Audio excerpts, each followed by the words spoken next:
Howdy, y'all. Joe Hills here, recording as I always do in Nashville, Tennessee, and I'd like to welcome you to Minecraft Morning Musings. Today, we're going to explore the Taoist concept of Wu Wei.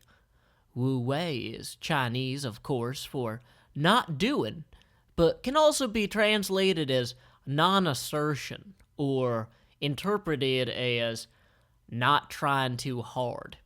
Now, there's an old Chinese saying that was invented by the writing team on Scrubs, starring Zach Braff. Love is like a butterfly. Hold it too close, and you'll crush it. Too loose, and it'll fly away. Now, Wu Wei won't directly help you keep the butterfly from flying away, but it will stop you from crushing it.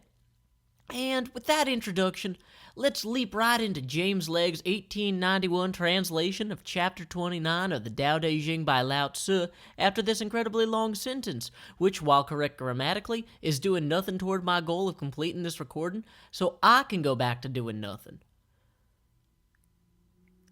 If anyone should wish to get the kingdom for himself, and to effect this by what he does, I see that he will not succeed.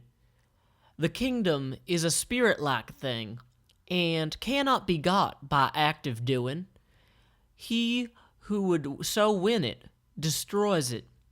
He who would hold it in his grasp loses it. The course and nature of things is such that what was in front is now behind. What was warmed anon we freezing find. Strength is of weakness oft the spoil. The store in ruins mocks our toil. Hence the sage puts away excessive effort, extravagance, and easy indulgence. The first part about getting the kingdom is the sort of thing that would come up in a Douglas Adams novel. In fact, in Adams' Hitchhiker's Guide to the Galaxy trilogy, island. There is not an island in the trilogy, or maybe there is, I'm distracted.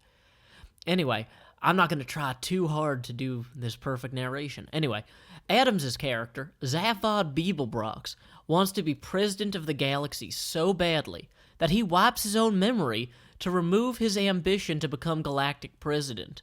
His reasoning is that everyone knows that anyone who thinks they should become president of the galaxy must be insane and, has horrible judgment, and would therefore be completely unelectable. By becoming non-assertive, by means of self-inflicted brain damage, Beeblebrox becomes electable and eventually wins the galactic presidency. And oh my goodness, Vetches, you did a wonder with these trees. Sorry. When Lao Tzu continues with the next few lines, the course and nature of things is such that what was in front is now behind, what warmed anon we freeze and find. He is highlighting the idea, kind of, that the bigger you are, the harder you fall.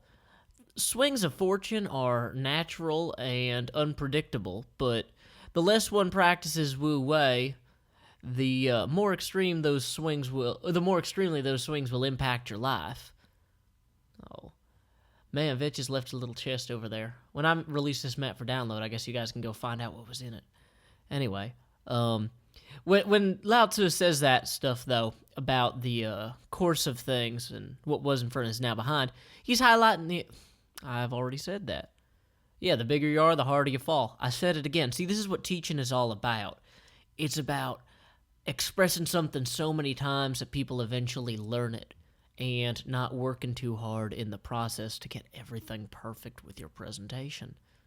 I'm teaching you Wu Wei through example. You can both do what I say and what I do. So I know you're really excited, and I am too. Let's all be excited for a little moment. Goodbye, island. Oh, you're already all the way back there. Okay, well, too bad for you. Anyway, let's see. We're gonna move on then. Let's see here. So, the next thing he talks about is excessive effort, extravagance, and easy indulgence. Now, extravagance... excessive effort, extravagance, and easy indulgence. I am woo-weighing the crap out of this. Okay, excessive effort. We all know what that is. It's trying too hard. You try to hammer a nail too hard, you lose control and possibly a thumb. You try to nail a criminal too hard, you'll lose your sobriety, possibly your wife and children. You know, what you lose in family and love, though, you will gain in, payments to your wife and children you no longer see. So, yeah, over excessive effort, not great. Okay, next up, there's extravagance. We all know that's no good.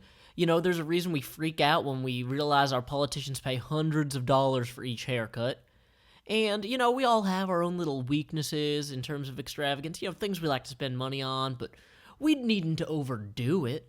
Sure, my shirts have a few rhinestones on them, but when they pop off in the laundry, I don't trouble myself to reaffix them. I'm not that guy. But, it's just one of those things. I like what I like, and I keep liking it, even if it's not incredibly extravagant, But we'll close this episode out with a softball. That softball is easy indulgence. Who would argue that easy indulgence is good? Not even the most horrible of child psychologists these days are still clinging to the idea that you should give your children everything they ever ask for forever. It's pretty much generally accepted at this point when you reward without effort. It's a great way to prevent someone from developing into a creative or well-adjusted member of society, or even a counterculture. I mean, forget about having your kid grow up to be a well-formed American. They won't even be good at being a mall goth if all you ever do is give them stuff.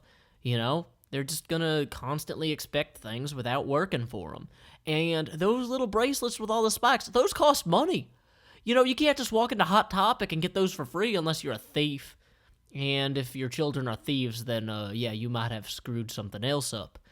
So, anyway, that was that. As we close out the episode, I'd just like to say, this is still an experimental series. I'm going to keep messing with the formula throughout the next few weeks. And I'd really appreciate it if you could click thumbs up or thumbs down on each episode to leave me feedback. Tell your friends about what I'm doing, post comments, all that. And anyway, I hope you guys have a great Monday.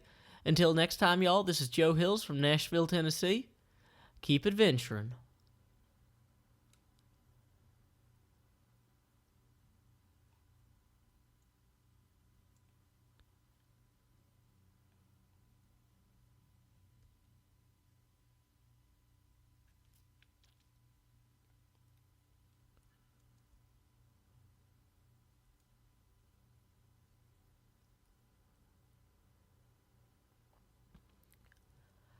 I've got to say, these ships have remarkably shallow draft for something their size. Look at this.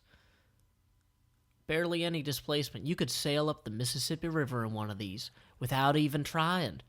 Exactly the way that Lao Tzu would recommend you try to sail up the Mississippi River.